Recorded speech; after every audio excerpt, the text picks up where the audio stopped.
শুভরাত্রি বন্ধুরা। সৈয়দপুর ভিক্টোর ভাগ রোড দাঁড়ায় আছি।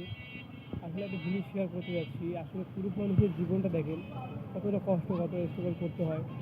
শুক্রবারের দিন অনেকে বাসায় বাচ্চা কাচ্চাকে সময় দিচ্ছে, কিন্তু কিছু মানুষ বাচ্চা কাচ্চার ভবিষ্যতের দিকে তাকায়, তার পরিবার চালানোর ক্ষেত্রে সে তার কর্ম নিয়ে ব্যস্ত, কর্ম করতে হচ্ছে। কী পরিমাণ কষ্ট করতে হয় একটা শুক্রবারের দিন।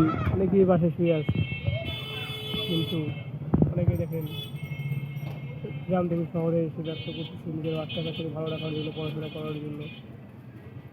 পুরুষ মানুষ সারা জীবন কষ্ট করে, তারা একবার কর্মজীবনে ঢুকলে চাইলেও আর বেরোতে পারে না। একটা সময় বিয়ে করে, সংসারে ঝামেলা মাথায় এসে নিজের পরিবার সব কিছু মেনটেন করতে হয়। আমার এই ভিডিওতে এই যে ফলের দোকান, এই ভাইটাকে অনেকক্ষণ থেকে ফলো করতেছি। তিনি বসে আছে ব্যবসা নিয়ে, অনেকে আসতেছে, দাম বলতেছে, চলে যাচ্ছে। তো অনেক কিছুই শিখার আছে মানুষের কাছ থেকে, যে কর্মজীবনটা আসলে কতটা কষ্টের। ব্যবসাতে শান্তি আছে, নিজের ব্যবসা।